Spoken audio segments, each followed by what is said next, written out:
अलग अलग कानून बनाए हैं।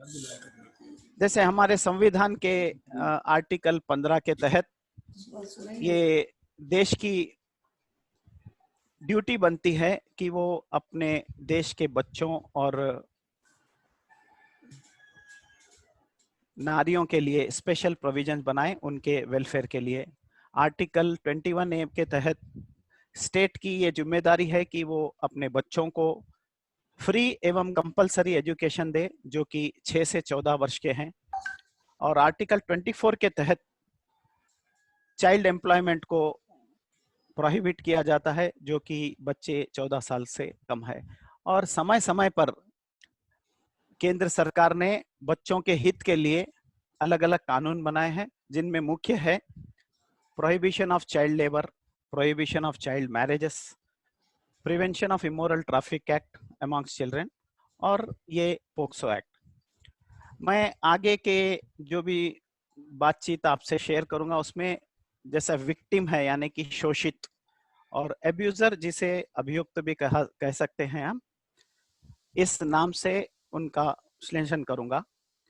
एक सर्वे कंडक्ट की गई थी नेशनल क्राइम्स रिकॉर्ड ब्यूरो द्वारा जिसके अनुसार बच्चों पर जो शोषण हो रहे हैं उनकी वारदातों में बहुत ही ज्यादा तेजी आई जो कि बच्चों के ऊपर हो रहे थे 18 वर्ष से कम वाले बच्चों पर। और हम सभी जानते हैं कि हमारे देश की जनसंख्या करीब करीब 40% से ज्यादा तो 18 वर्ष से कम उम्र के बालकों से है। एक और सर्वे की गई थी इसी नेशनल क्राइम रिकॉर्ड ब्यूरो ने जिसके अनुसार 53% जो बच्चे हैं उनके ऊपर कंटिन्यूअस शोषण हो रहा है, उनके साथ अत्याचार हो रहा है, सेक्सुअल असॉल्ट्स हो रहे हैं। तो इस हिसाब से हर 15-20 मिनट में एक बच्चे के साथ, बालक के साथ शोषण होता है। ये बहुत ही सोचनीय विषय है। इन्हीं चीजों को ध्यान में रखते हुए सरकार ने इस एक्ट का एनेक्टमेंट किया था और बच्चों पर जो भी हो रही है जो सेक्सुअल ऑफेंसेस है इस एक्ट के तहत उन्हें डील किया जाता है और एब्यूजर को प्रोसिक्यूट। यहाँ बच्चे यानी हर वो व्यक्ति जिसकी उम्र 18 वर्ष से कम है उन्हें इस एक्ट के हिसाब से चाइल्ड का दर्जा दिया जाता है। और चाइल्ड यानी कि सिर्फ बालिका ही नहीं बल्कि बालक और थर्ड जेंडर भी इंक्लूडेड है। इस एक्ट के एनेक्टमेंट के पहले बच्चों पर भी जिस प्रकार के शोषण अत्याचार होते थे सेक्सुअल ऑफेंसेस उन्हें इंडियन पेनल कोड के तहत डील किया जाता। ये एक्ट एनेक्ट हुआ 2012 में। तो उसके पहले बच्चों पर भी अगर किसी प्रकार का शोषण होता है तो उसे भी इंडियन पेनल कोड की धारा 354 मतलब outraging modesty of A women, 509, 376 rape, 377 unnatural offence, ये सभी इंडियन पेनल कोड के तहत डील किए जाते थे। अभी एक चीज थी कि Indian penal code has failed to distinguish between a child victim and adult victim. वो दोनों को कॉमन रख के चल रहा था, दोनों में किसी प्रकार का डिस्टिंग्विश भेद नहीं रखा।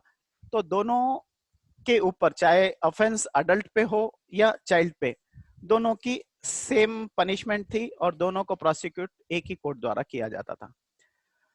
मैं ये जो बच्चों की उम्र है 18 वर्ष, उसमें बालक भी हो सकते हैं, बालिका भी हो सकती है, ट्रांसजेंडर भी हो सकते हैं यानी कि थर्ड जेंडर।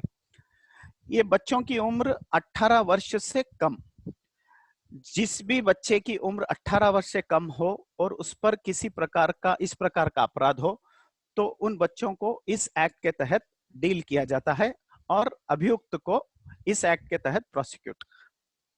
एक छोटा सा एग्जांपल दूंगा जिससे और इन डेप्थ आपको समझ में आ जाए कि जैसे आज 14 तारीख है और किसी बच्चे की कल बर्थडे यानी कि 15 तारीख को, तो यदि आज उसके साथ किसी प्रकार की अप्रिय घटना घटती है तो उसमें उस एब्यूजर को, उस अभियुक्त को पोक्सो एक्ट के तहत प्रोसिक्यूट किया जाता है आज, यानी कि कल उसकी बर्थडे, कल 18 तो 18 से कम।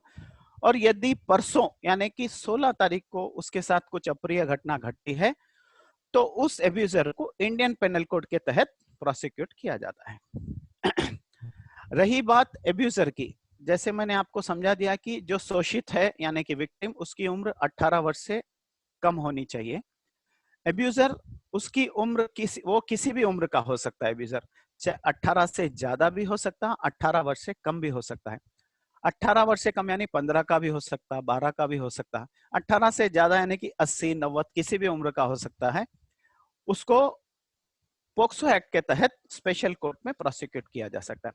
अगर एब्यूजर 18 वर्ष से कम है अभियुक्त, तो उसे जुवेनाइल जस्टिस एक्ट के तहत उसे प्रोसिक्यूट किया जाता है। ये जुवेनाइल कोड जो है ये अलग से बच्चों के लिए कोड बनाएगा जिसमें पूरे बाल अपराधी रहते हैं 18 वर्ष से कम वाले। ये कोर्ट, स्पेशल कोर्ट हमारे यहाँ रेडिल्स में फैप्सी के सामने गली में, मतलब चार्टर्ड अकाउंटेंट्स का जो इंस्टीट्यूट है उसके बाजू बिल्डिंग में स्थित है। ये स्पेशली बच्चों का कोर्ट है जिसे जुवेनाइल कोर्ट के नाम से जाना जाता है।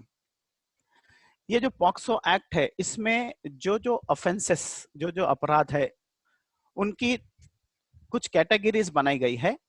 वो टाइप के ऑफेंसेस इस एक्ट के तहत डील किए जाते हैं। जैसे सेक्सुअल असॉल्ट यानी कि physical assault including any type of touch with any object also. तो ये सब सेक्सुअल असॉल्ट में फिजिकल असॉल्ट इज मस्ट। और सेकेंड कैटेगरी जो है वो है sexual assaultment, sexual harassment. Sexual harassment ये जरूरी नहीं है कि sexual harassment, it may not be physical but uttering a word, किसी को कुछ गलत शब्द कहना, making sounds, stalking, constant following, texting, ये सभी चीजें जिससे with a intention to outrage the modesty of that victim child, किसी बैड इंटेंशन से ये सब चीज करना, ये सब सेक्सुअल हरासमेंट में आते हैं।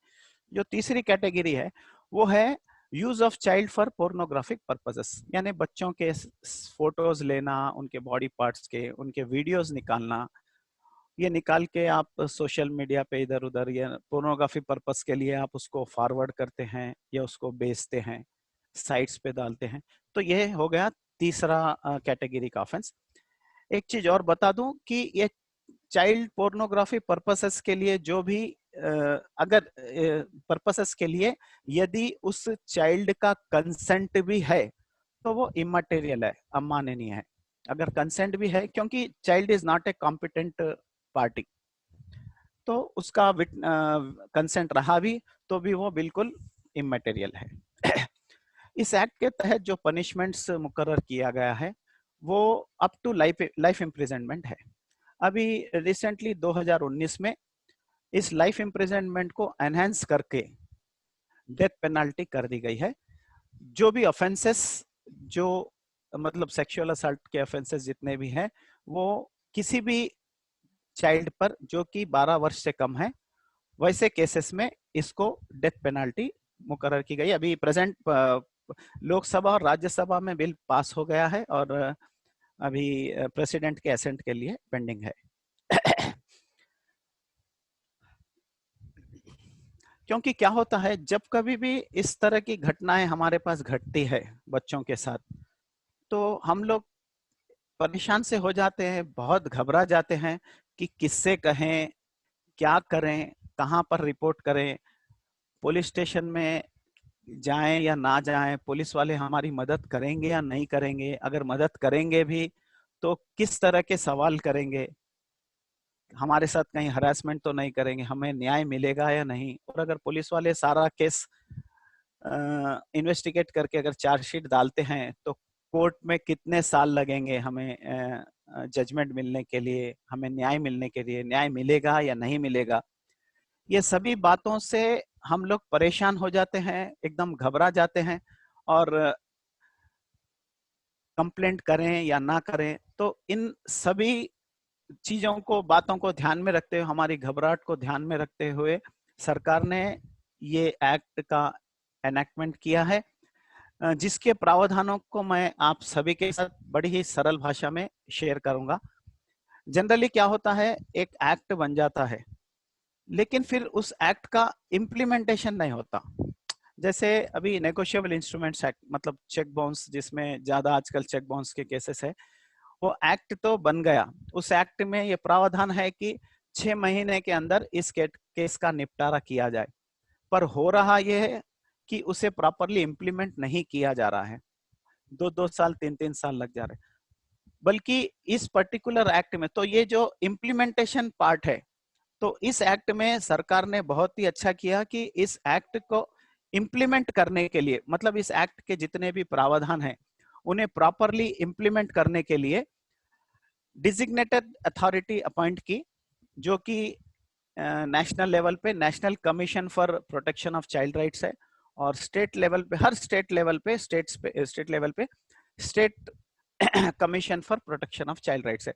ये जो बॉडी है ये टोटली डिजिग्नेटेड अथॉरिटी है। ये इस एक्ट के सारे प्रावधानों को प्रॉपरली इम्प्लीमेंट हो रहे हैं या नहीं रहे, क्योंकि इसमें कई चीजें, जैसे एक बार विक्टिम के साथ कुछ होता है तो वो विक्टिम की मेडिकल एग्जामिनेशन, विक्टिम का उसके बाद का मेडिकल ट्रीटमेंट, विक्टिम को शेल्टर देना है या विक्टिम को रिहैबिलिटेशन के लिए रखना है, या विक्टिम को किसी साइकाट्रिक ट्रीटमेंट की जरूरत है, साइकाट्रिक काउंसलिंग, विक्टिम को लीगल एड, ये सभी चीजें ध्यान में रखते हुए ये लोग इम्प्लीमेंट कर रहे हैं। और इस एक्ट में जो प्रावधान है उसे स्ट्रिक्टली इम्प्लीमेंट किया जा रहा है। तो इस एक्ट के जो प्रावधान है वो 2 चैप्टर्स में मैं आपके साथ इन डिटेल शेयर करूंगा। एक तो है रिपोर्टिंग एंड इन्वेस्टिगेशन और दूसरा जुडिशियल प्रोसेस। ये जो रिपोर्टिंग एंड इन्वेस्टिगेशन प्रोसेस है, इस रिपोर्टिंग इन्वेस्टिगेशन प्रोसेस में सारा जो रिपोर्टिंग से लेकर इन्वेस्टिगेशन, चार्जशीट फाइल करने तक, सारा चाइल्ड फ्रेंडली एटमॉस्फेयर में करना जरूरी है। मतलब उस बच्चे को, उस विक्टिम को कुछ, जैसे अब समझो हमारे पास क्रिमिनल कोर्ट नामपल्ली में है, तो जैसे वहां पर बहुत सारे कोर्ट्स है अलग अलग जुरिस्डिक्शन के हिसाब से, तो वहां पे क्रिमिनल्स आते हैं जाते हैं। तो अगर उस माहौल में अगर इन बच्चों को या विक्टिम भी अगर उस माहौल में आए तो उसे बिल्कुल ही एक अजीब सी घिन होती है, वो कुछ एक डरा डरा, क्योंकि वहां पर सभी मतलब पुलिस वाले खाकी यूनिफॉर्म पे रहते, वकील लोग जो भी है सो ब्लैक कोट वगैरह पे रहते। तो ये एक माहौल जो बचपन से बच्चा देखा हुआ है फिल्मों में वगैरह, तो उसके दिमाग पर एक अजीब सा असर पड़ता है और वो प्रॉपरली अपना, मतलब एक डर सा जाता है, प्रॉपरली अपने केस की, मतलब केस में बयान वगैरह देने के लिए थोड़ा डर जाता है। तो इस सारे इन्वेस्टिगेशन और रिपोर्टिंग प्रोसेस, जैसे अब बच्चे को, एक आम आदमी कोई पुलिस स्टेशन जाना है भाई बोले तो उन्हें हिचकिचाता, पुलिस स्टेशन में अंदर कदम रखने के लिए 10 बार सोचता, उसे एक अंदर से उसकी धड़कन बजने लग जाती है देर से। तो उसी बच्चे को अगर पुलिस स्टेशन ले गए तो उसकी क्या हालत हो सकती है हम सोच सकते हैं। तो उसको ध्यान में रखते हुए सरकार ने सारा रिपोर्टिंग और इन्वेस्टिगेशन प्रोसीजर जो है ऐसे एक्ट, इस एक्ट में उसे बिल्कुल चाइल्ड फ्रेंडली बनाया गया है। जैसे एज सून एज कोई एक ऑफेंस कमिट होता है या नहीं, तो ऑफेंस का किसी प्रकार का एक अटेम्प्ट किया जाता है, तो इमीडिएटली आपको एक फोन करके नियरेस्ट पुलिस स्टेशन में इन्फॉर्म करना है। पुलिस वालों को जैसे ही इन्फॉर्म करेंगे, अच्छा ये जो कंप्लेंट है, ये जो रिपोर्टिंग है, reporting can be done by anybody, anybody can report the commission of the offence. Anybody मतलब इंक्लूडिंग चाइल्ड, चाइल्ड भी कर सकता है, चाइल्ड का भाई, चाइल्ड के पिताजी, चाइल्ड की माँ, चाइल्ड का पड़ोसी, चाइल्ड की टीचर, चाइल्ड का ऑटो ड्राइवर, कोई भी जो उसके साथ है, उसके साथ कुछ गलत हुआ, उसकी रिपोर्ट एनीबॉडी कैन। ऐसा नहीं है कि यहाँ पे लोकल स्टैंड, नहीं भाई तेरे को क्या है, तेरी क्या पोजीशन है, तेरे को अथॉरिटी है क्या कंप्लेंट करने की, ऐसा कोई भी नहीं है ये एक्ट में। Anybody can complain. Even as a layman, मैं एक कॉमन मैन हूं, मैं ऐसा जा रहा हूं, मैंने कहीं देखा कि किसी बच्चे के साथ किसी प्रकार का शोषण हो रहा है या मेरी जानकारी में आया, तो ये मेरी ड्यूटी बनती है कि मैं उसको रिपोर्ट करूं। तो जैसे ही रिपोर्ट करेंगे पुलिस वाला, अच्छा पुलिस स्टेशन ऐसा नहीं है कि जितने भी चाइल्ड के ऊपर इस तरह के ऑफेंसेस कमिट होते हैं तो उससे पुलिस स्टेशन जाकर कंप्लेंट करना। जैसा आम केसेस में कैसा होता है, जैसा हमारे साथ हमारे घर में चोरी हो गई, या नहीं तो हमारे साथ किसी ने मारपीट की, या हमारे साथ कुछ गलत हुआ, तो हमारी ड्यूटी क्या बनती है कि हम पुलिस स्टेशन जाएं, पुलिस स्टेशन जाकर कंप्लेंट लॉन्च करें। इस एक्ट में वैसा नहीं है। इस एक्ट में बड़ा ही बढ़िया प्रावधान है, क्योंकि बच्चों के लिए बनाया गया है। तो किसी भी बच्चे के साथ ऐसा कुछ हुआ, फोन करने पर पुलिस स्टेशन से police inspector, but to not below the rank of sub inspector. ऐसा नहीं है कि कोई कांस्टेबल आ गया, होमगार्ड आ गया आपके घर पर स्टेटमेंट रिकॉर्ड करने। एक सब इंस्पेक्टर या उससे ऊंचे ओहदे का ऑफिसर आपके घर आना है और बच्चे का स्टेटमेंट रिकॉर्ड करना है।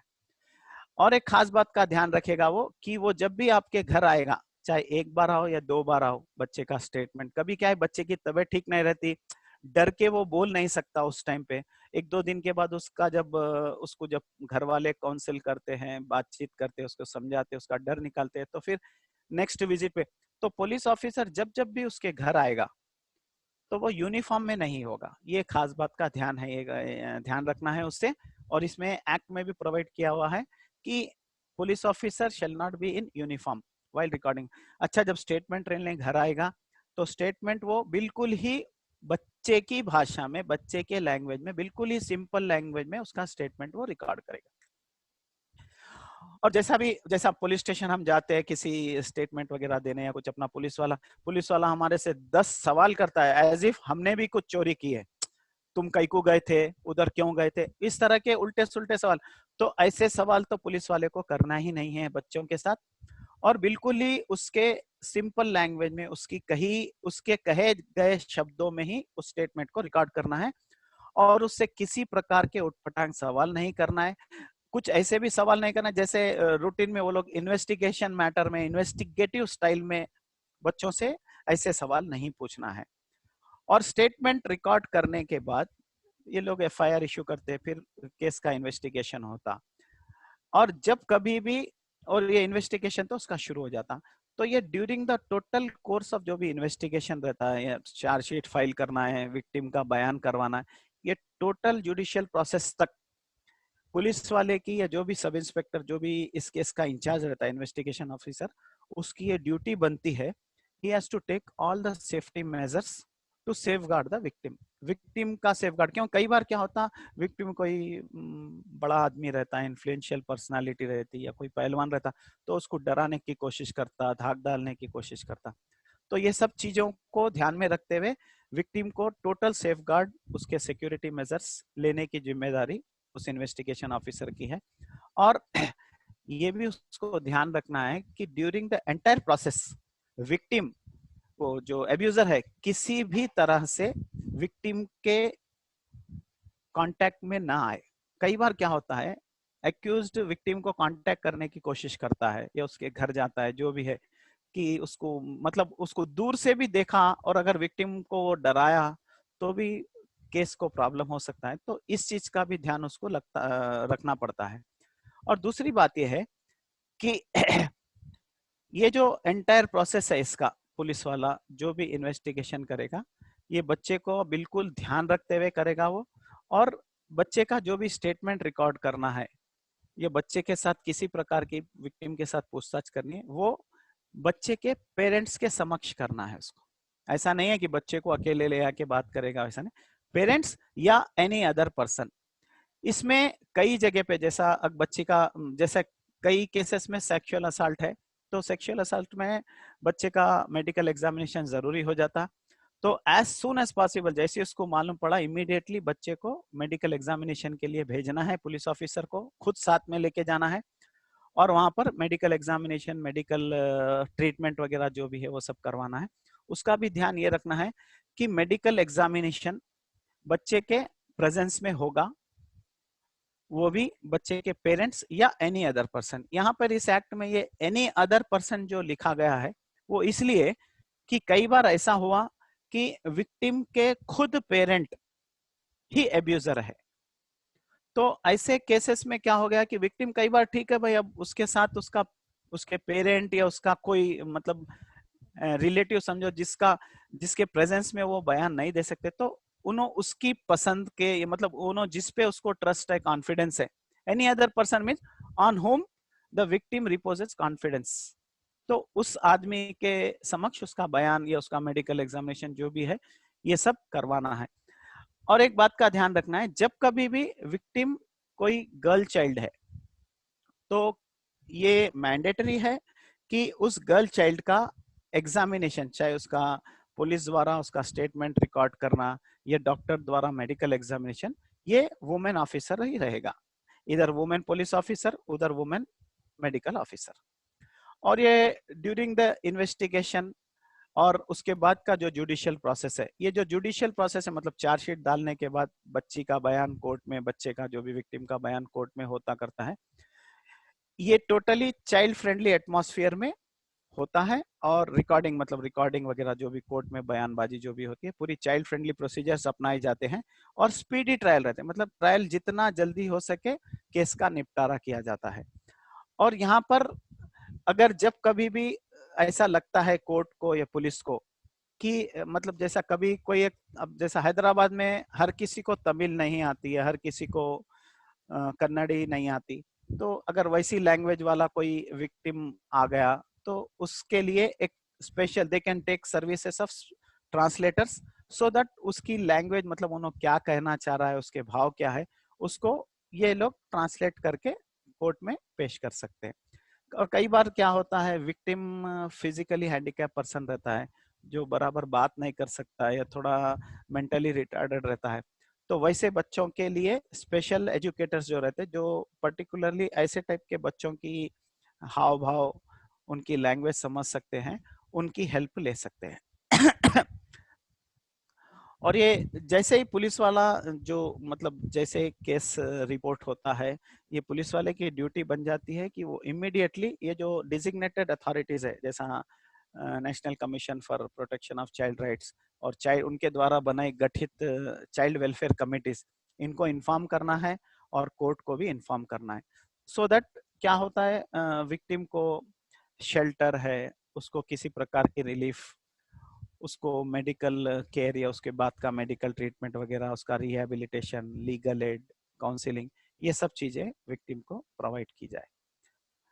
रही बात कोर्ट में जो प्रोसीडिंग्स है, कोर्ट में जो विक्टिम का बयान वगैरह होता है, तो ये टोटली इन कैमरा प्रोसीडिंग्स होता है। इन कैमरा प्रोसीडिंग्स जैसे अपने रूटीन प्रोसीडिंग्स कोर्ट में होती वैसी नहीं होती। जैसे अपन रूटीन कोर्ट में प्रोसीडिंग्स आप सभी लोग देखे होंगे अगर कोर्ट गए तो, कि मतलब हमारा वकील भी रहता, सामने वाले का पार्टी का भी वकील रहता, और भी कई वकील रहते वहां पे, और कुछ क्लाइंट्स भी बैठे हुए रहते, मुवक्किल वगैरह भी, और कोर्ट में स्टाफ भी रहता। तो ये इतने लोग तो रहते लगभग हर कोर्ट में। तो ये जो इन कैमरा प्रोसीडिंग्स है, इसमें किसी को कोर्ट के भीतर आने की परमिशन नहीं है। यहाँ पर सिर्फ जज साहब रहते, विक्टिम और विक्टिम की तरफ से सरकारी वकील और अब्यूजर का वकील, सिर्फ 4 लोग रहते हैं। किसी बाहर वाले व्यक्ति को अंदर आना वर्जित है और इन्हीं के समक्ष टोटल उसका बच्ची वो विक्टिम का बयान वगैरह होता है। और एक बात है, जैसा हम लोग कोर्ट में देखते हैं क्रिमिनल कोर्ट्स वगैरह में कि अभियुक्त के लिए, या फिल्मों में भी देख, अभियुक्त सामने कटघरे में खड़ा रहता है, तो ये जो केसेस का प्रोसिक्यूशन होता है जो स्पेशल कोर्ट में, उसमें अभियुक्त का टोटली चेंबर अलग रहता है। वो वहां से विक्टिम को देख नहीं सकता, मतलब आई टू आई कांटेक्ट नहीं रहता उसका। नहीं तो कई बार क्या होता है, आप गौर करे होंगे, उधर फिल्मों में भी बताता हूँ, अभियुक्त अपने कटघरे में खड़ा रहता है, वहां से देखते रहता वो विटनेस देने वाले को, तो थोड़ा सहम जाता, डर जाता। तो यहाँ पर वैसा कुछ भी नहीं है। और कई केसेस में ऐसा रहता, अगर विक्टिम थोड़ा घबराया हुआ है या डरा हुआ है, सहमा हुआ है, तो उसके पेरेंट्स को भी परमिशन दी जाती है कि इस इन कैमरा प्रोसीडिंग्स में वो भी वहां पर बैठ सकता, ताकि उस विक्टिम को हिम्मत रहे और वो बयान अच्छे से बिना डर के दे सके। और जो डिफेंस के वकील हैं, जो भी मतलब अभियुक्त के वकील होते हैं, उनको ये एक हिदायत दी हुई है और कानून में भी है कि वो किसी भी प्रकार जो भी सवाल जवाब विक्टिम के साथ करते हैं, वो डायरेक्ट विक्टिम से सवाल नहीं पूछ सकते। उनको जो भी सवाल करना है वो पहले जज के समक्ष पेश करना है, और जज will ask the question to the victim. और किसी प्रकार के एग्रेसिव क्वेश्चंस भी नहीं पूछना है विक्टिम को, और कोई ऐसे क्वेश्चन जिससे कैरेक्टर असैसिनेशन हो विक्टिम का, ऐसे उटपटांग सवाल भी वहां पर परमिशन नहीं दी जाती है। और सारी मतलब ये ट्रायल होने के बाद जजमेंट वगैरह जो भी मतलब जिस प्रकार भी जजमेंट होता है, लास्ट में जज ऐसे केसेस में जज is empowered to court is empowered to award compensation to the victim under section 357 CrPC. Court compensation भी देता है ऐसे विक्टिम्स को। और इस एक्ट में और एक बात है, एक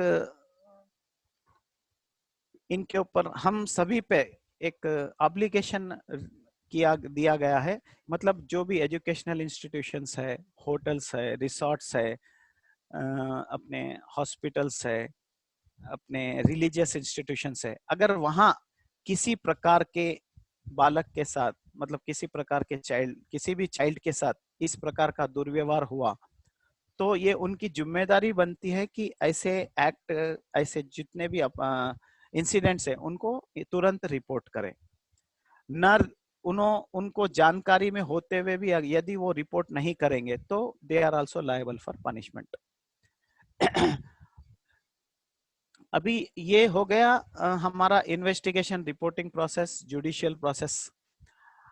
ये टोटली ये जो प्रावधान है इस हिसाब से मतलब ये इसलिए रखा गया है ऐसे प्रावधान, ताकि जनरली क्या होता है हम लोग डर जाते हैं रिपोर्ट करने से, क्योंकि हमारे पास एक एक अजीब सी धारणा है हम लोगों में कि हम लोग मतलब हम जो देख रहे हैं इतने सालों से, अरे एक बार कोर्ट की सीढ़ियां चढ़े तो भाई चप्पला घस जाती, कितने साल लगते कि केस खत्म होने में। और फिर ठीक है अपन वो कुछ दूसरे केसेस में चलो भाई कोर्ट गए, 5 साल लगे, 10 साल चले, चलता रहा, कोई प्रॉब्लम नहीं। लेकिन इस टाइप के ऑफेंसेस में, अपराधों में हम लोग पब्लिक इन जनरल अवॉइड करते, नहीं भाई क्या करेंगे, कोर्ट जाने का जरूरत नहीं है, कितने साल लगते कि 8 साल 10 साल। दूसरी प्लानिंग भी रहती, बच्चों के शादियां कराना रहता है या पीछे और भी शादी लायक बच्चे रहते हैं, जो भी है, या अपने परिवार की प्रतिष्ठा रहती है, ये सब चीजों को ध्यान में रखते हुए रिपोर्ट नहीं करते।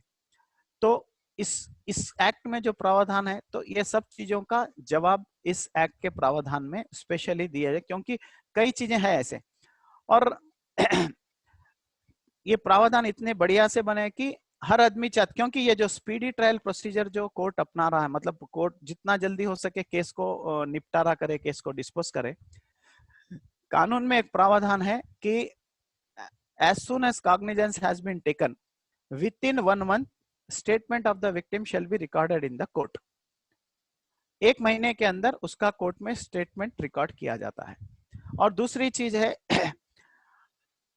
टोटल केस का जो ट्रायल है, मतलब केस जैसे कॉग्निजेंस लिया जाता है उसके बाद जनरली क्या होता है, अब एक बार कॉग्निजेंस लेते, छोटे मोटे ऑफेंस में भी अगर कॉग्निजेंस लिए तो 2 साल 3 साल चलना कॉमन है। अब जैसा कोर्ट में हमारे पास 2016 के, 15 के, 14 के केसेस चल रहे, जबकि पॉक्सो एक्ट में क्या है 2019 के, 2020 के, ज्यादा से ज्यादा 1-2 केसेस 2017-18 के भी चल रहे, जिसमें शायद कोई एक्यूज्ड फरार है, एक आध मतलब समझो 2-3 एक्यूज है, एक आध एक्यूज नहीं मिल रहा, तो उसके लिए पेंडिंग रह जाता केस। तो ये एक्ट में केसेस क्या है, इसमें साल भर के अंदर केस को डिस्पोज होना बोल के ऐसा प्रावधान भी है, तो केस जल्दी डिस्पोज होंगे। तो ये रहा रिपोर्टिंग, इन्वेस्टिगेशन और जुडिशियल प्रोसेस। एक इसमें मैंने ऐड किया है कि जैसा ये अभी तक जो मैंने डिस्कस किया है वो था protection of children from sexual offences. ये तो मैं कानून के जो भी प्रावधान है उसी के बारे में मैं आपसे शेयर किया, डिस्कस किया। अभी एक चीज है जो इस तरफ की है, वो है प्रोटेक्शन तो हो गया हमारे पास, अब ये हो गया prevention of children from such offences. मतलब जैसा हम सभी जानते हैं कि prevention is better than cure, तो भाई जब हम कोई चीज प्रिवेंट कर सकते हैं तो फिर हमको इस एक्ट के प्रावधानों की जरूरत ही नहीं। तो ये जो प्रिवेंटिव मेजर्स हमें जो लेना है, सेफ्टी मेजर्स, इसलिए लेना है क्योंकि मतलब हमें खुद से लेना है, ये आप और हमको मिलकर।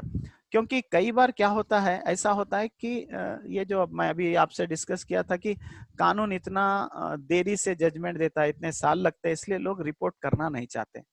और कई बार क्या होता है बच्चे, हमसे कुछ गलत हुआ बच्चों के साथ, वो हमारे से कहने से हमारे को रिपोर्ट करने में घबराते हैं, कतराते हैं, शर्माते हैं, बोलूं नको बोलूं, क्या बोलते हैं कि बोल के। और कई बार कैसा होता है, बच्चे डरते, उनको लगता है कि उन्होंने कुछ गलत कर दिया, और फिर अगर वो अपने पेरेंट्स को बोलेंगे, भाई को बोलेंगे, तो उनको मार पड़ेगी, डांट पड़ेगी। तो ये अवॉइड करने के लिए वो बेचारा रिपोर्ट ही नहीं करता। और कई बार कई केसों में क्या होता है कि विक्टिम को डराया धमकाया जाता है, तो बोलेगा तो मैं तेरे पिताजी को मार दूंगा, माँ को मार दूंगा। तो वो डर के बेचारा विक्टिम बोलता नहीं, सहमा सहमा डरा डरा हो जाता है। तो ये और कई किस्सों में तो ऐसा होता है कि जो अब्यूजर है उसके प्रति विक्टिम की लाइकिंग रहती है, वो लाइकिंग के प्रति लाइकिंग की आड़ में वो रिपोर्ट नहीं करता ऐसे चीजों को। तो ये सब चीजों को, मतलब ये सभी कारण है जिसमें रिपोर्टिंग नहीं होती। तो हमें चाहिए कि हम अपने बच्चों के साथ मिलकर रहें, उनके साथ हर चीज शेयर करें, उनके साथ उनके एकेडमिक्स, उनकी जो हॉबीज है, ये सब हम मिलकर उनके साथ शेयर करें, उनके दिनचर्या हम उनके साथ मिलकर शेयर करें, उनके अच्छे बुरे में हम उनके साथ दें। तो ये सब चीजें करने से बच्चा भी हमसे खुल जाएगा। हम उनको, सबसे बड़ी बात क्या है, हम अपने बच्चों को समय नहीं दे पा रहे हैं। आज का जनरेशन ऐसा हो गया कि माँ बाप दोनों काम में व्यस्त है, जॉब्स में व्यस्त है, तो बच्चों का बराबर से ध्यान नहीं दे पा रहे हैं। बच्चे उनके साथ कुछ कहना चाहते हैं, लेकिन टाइम की कमी, एक दूसरे के साथ समय न देने की वजह से उन्हें कुछ बोल नहीं सकते। तो ये सब चीजों को अपने व्यस्ततम समय में से हमको समय निकालना है, बच्चों के साथ, एक दूसरे के साथ, बच्चों के साथ हम लोगों को उनकी बातें शेयर करनी है, उनको एक कॉन्फिडेंस दिलाना है कि बेटा मैं हूँ, तेरे को कुछ भी प्रॉब्लम है तो, मतलब ऐसा रहना चाहिए कि बच्चा, कई बार क्या होता है, बच्चा आके माँ से बोलता है, पिताजी से नहीं बोलता, क्योंकि पिताजी से डरता। तो इतना कॉन्फिडेंस लेवल बढ़ाना है कि बच्चा हर चीज आपसे शेयर करे। तो अच्छे बुरे भी शेयर करने की अगर बच्चों को आदत पड़ गई, तो बच्चे ऐसे चीज, और थोड़ी चीज क्या है, ठीक है, कई बार बच्चे शेयर नहीं करते, तो शेयर नहीं करे तो ये भी हमारी जिम्मेदारी है। मतलब बच्चे में जो सिम्टम्स अगर चेंज दिख रहे हैं हमको, तो ये ऑब्जर्व करना है। ये सबसे बेहतर पेरेंट्स ऑब्जर्व कर सकते हैं, या फिर सेकंड में आती है टीचर। घर में पेरेंट्स है, दादा दादी है, भाई है, इनकी जिम्मेदारी बनती है कि सिम्टम्स क्या क्या चेंज हो रहे हैं उसका उन्हें ध्यान रखना है। जैसा क्या है, बच्चा कई बार अच्छा खेलने वाला बच्चा अचानक सहमा सहमाया दिखना शुरू हो जाता, डरा डरा दिखना शुरू हो जाता। और कई बार बच्चा साइलेंट बच्चा एकदम मोर एक्साइटेड, और कई बार एग्रेसिव, सडन उसके बिहेवियरल चेंजेस जो आते हैं, उसको ध्यान रखना है। ध्यान रख के उससे ये चीज के बारे में बात करनी है, उसके सॉल्यूशंस ढूंढना है। तो क्या ये चीज को हम प्रिवेंट कर सकते हैं। तो ये हो गए प्रिवेंटिव मेजर्स, और प्रोटेक्शन तो एक्ट है। तो एक्ट में भी अपने साथ, ठीक है भाई, ऐसा नहीं है कि होनी को कौन नहीं टाल सकता, हम प्रिवेंटिव मेजर्स लेंगे, उसके बाद भी क्या है, कोई गाड़ी आके हमको मार दी तो हम क्या करेंगे, हम तो अच्छी तरह से गाड़ी चला रहे हैं। उसके बाद हमारे पास एक्ट है, एक्ट के तहत हमारे को पुलिस है, हमारे को जुडिशियल सर्विसेज जो भी हमारे साथ, हमारा कानून भी पूरी तरह से अच्छे से ध्यान रख रही है। तो इसी के साथ, और जैसा मैं एक चीज बोल दूं, जैसा हमारे पास पोक्सो एक्ट के लिए स्पेशल कोर्ट बनाया हुआ है, जो हाका भवन है अपने ऑल इंडिया रेडियो के बाजू, वहां पर स्पेशल कोर्ट है हाका भवन। बिल्कुल ही चाइल्ड फ्रेंडली एटमॉस्फेयर, मतलब वो बच्चों के लिए प्ले रूम, प्ले हाउस जो भी है, वहां पे पूरा एटमॉस्फेयर वैसा दिया गया है। और उसके बाजू ही भरोसा सेंटर है, कि क्योंकि इस तरह के ऑफेंसेस में इमीडिएटली किसी भी पुलिस स्टेशन में कंप्लेंट करने पर वो लोग भरोसा को कॉल डाइवर्ट कर देते हैं। भरोसा वाले इमीडिएटली आके पूरा चार्ज लेते हैं, आपकी पूरी इन्वेस्टिगेशन में हेल्प करते हैं, बच्चे को क्या क्या होना, शेल्टर होना, मेडिकल एड होना, लीगल एड होना, सभी चीज प्रोवाइड करते हैं। तो इसी के साथ मैं इस सेशन में डिस्कशन शेयर करना। Hello hello. हेलो। हाँ, आ रही हाँ आवाज जी। हाँ, बिल्कुल आ रही, बिल्कुल आ रही। मैं अपना मैं विराम लेता हूँ इसी के साथ। Okay. Okay Ravindra ji, first of all thanks a lot to you. इतने डेलिकेट सब्जेक्ट को आपने बहुत अच्छे से प्रेजेंट किया, बगैर मतलब I don't have words to really express. बहुत ही लूसिड स्टाइल भी एकदम, जो प्रैक्टिकली समझ में आया सभी को। मैं अब सभी के माइक्स ऑन कर रहा हूँ फॉर द टाइम भी, कि आप लोगों के अगर कुछ क्वेश्चन हो तो हाथ उठाइए, मैं एक एक करके उनके कॉल्स लूंगा। और अपने अपने विजुअल्स ऑन करें तो हमको पता चलेगा कि कौन कौन आया है। Thank you. मैं अनम्यूट कर रहा हूं सबके mics.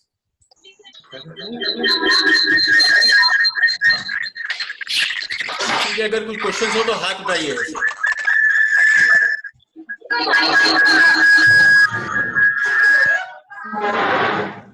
Hello hello hello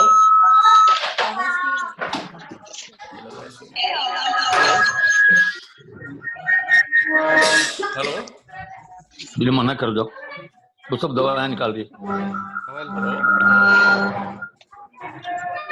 hello सबको म्यूट करो, एक one by one only unmute. अगर सब लोग अनम्यूट करेंगे तो हो जाएगा। नहीं, सही है, सही है, सही है।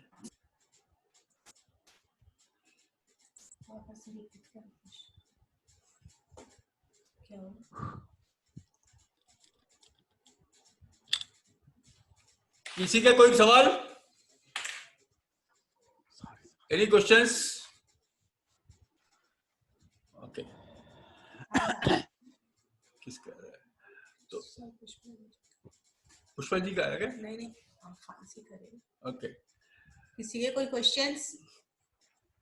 No, I guess Ravinder ji किसी के कोई क्वेश्चंस नहीं है। Okay, thanks a lot once again. और थैंक यू रविंदर जी। कल का हमारा टॉपिक है नी पेन पे। अरे एक मिनट, ललित का एक क्वेश्चन है। यस ललित। हाँ रविंदर जी। जी हाँ, एम आई ऑडिबल?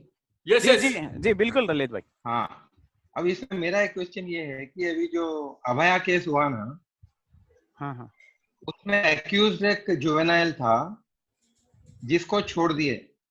मतलब केस लंबा चला, वो बाद में एडल्ट हो गया बट उसको छोड़ दिए। हाँ हाँ तो ये सोसाइटी के लिए फिर खतरनाक है ना, वापस वो एडल्ट हो गया और वो जो क्राइम किया हाँ इट हाँ was as heinous and as good as an adult can do. तो फिर ये कौन सा कॉग्निजेंस लेके उसको मतलब बरी कर दिए वो? मतलब ये भी थोड़ा अपने समाज के लिए गलत बात है ना नहीं कि अभी वो वापस से घूम रहा है। नहीं नहीं, इसका मैं क्लैरिफिकेशन दूंगा। जैसा मैंने शुरू में समझाया कि अगर अभियुक्त 18 वर्ष से ज्यादा है तो उसे पोक्सो एक्ट के तहत रेगुलर कोर्ट में उसको प्रोसिक्यूट किया जाता। अगर 18 वर्ष से कम है तो उसे जुवेनाइल जस्टिस एक्ट के तहत उसको प्रोसिक्यूट किया जाता है। तो यहाँ पर वो पूरे सारे अभियुक्तों में एक अभियुक्त 18 वर्ष से कम था तो उसे जुवेनाइल जस्टिस एक्ट के तहत प्रोसिक्यूट किया गया। तो और जुवेनाइल जस्टिस एक्ट में पनिशमेंट जैसे यहाँ पर अपन आईपीसी के तहत जो रेगुलर कोर्ट्स में अपन प्रोसिक्यूट करते हैं, वहां पर पनिशमेंट जैसा इस एक्ट के तहत लाइफ इम्प्रिजनमेंट तक है। तो ये पर्टिकुलर जो एक्ट केस हुआ था उसमें उसे लाइफ इम्प्रिजनमेंट मिलना चाहिए था, तो वो बाकी अपराधियों को मिला। ही बीइंग जुवेनाइल ऑफेंडर, तो इसको क्या है, जुवेनाइल जस्टिस एक्ट के तहत आप 3 साल से ज्यादा उसको सजा नहीं दे सकते, तो उसको वो हिसाब से उसको सजा मिली। ये तो कानून का है। अब इसमें कानून कहाँ तक अमेंडमेंट, अब फिर जुवेनाइल जस्टिस एक्ट को तो अमेंड कर नहीं सकते, क्योंकि कई बार ऐसे होता है कि छोटे बच्चे के हाथ से भी कुछ गलत हो जाता, मतलब मारम पीटी में उसके हाथ से किसी का मर्डर भी हो जाता है। तो वो बच्चा है और अभी उसका मेंटल स्टेट देखते हुए उसकी सजा जुवेनाइल जस्टिस एक्ट के तहत उसे सजा दी जाती है और उसी हिसाब से उसको प्रोसिक्यूट किया जाता है। क्योंकि जनरली क्या होता है, ये जितने भी जुवेनाइल ऑफेंडर्स रहते हैं इनको सजा भी देते और कई केसेस में जहां पर सजा नहीं देते तो इनको एक्चुअली क्या है, इनको सजा देने के लिए इनको कोई जैसा अदर ऑफेंसेस में 18 से बड़े वालों पे जो भी ऑफेंसेस रहते हैं वो लोग किए गए, उसमें अगर उनको सजा देना है तो उनको ये लोग जैसा चंचलगुड़ा जेल है या चेरलापल्ली जेल है वहां पर भेजते, तो मतलब ये जेल के माहौल में रहते। जबकि जुवेनाइल जस्टिस एक्ट के तहत जिस किसी को भी, मतलब जो भी बच्चा है ऑफेंस में इन्वॉल्व है, चाहे वो मर्डर केस का रहने दो या रेप केस का रहने दो, उसको सजा नहीं देते, उसे एक रिमांड होम में रखते। रिमांड होम बोले तो जैसे अपने हॉस्टल टाइप के रहते हैं ना रिमांड होम, वहां पे काम वगैरह करवाते। तो बच्चे को जनरली अपनी जो भारतीय थियरी है वो हिसाब से क्या है, बच्चों को भी कुछ रिफॉर्मेटिव थियरी टाइप का है, तो वो हिसाब से ये अफेंडर्स को वो हिसाब से ट्रीट करते हैं।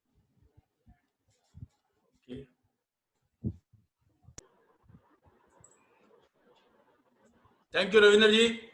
कल मिलेंगे 4:30 को नी Right. पेन से। क्वेश्चन है क्वेश्चन। एक मिनट क्वेश्चन है, एक मिनट। हाँ दाइमा जी। अच्छा, मेरा क्या क्वेश्चन तो नहीं है जी इसमें, सर। क्या क्वेश्चन है, पर 1 मिनट का छंद है, अगर आप कहें तो एक सुना दूं। बिल्कुल बिल्कुल सर, बिल्कुल सुनाइए।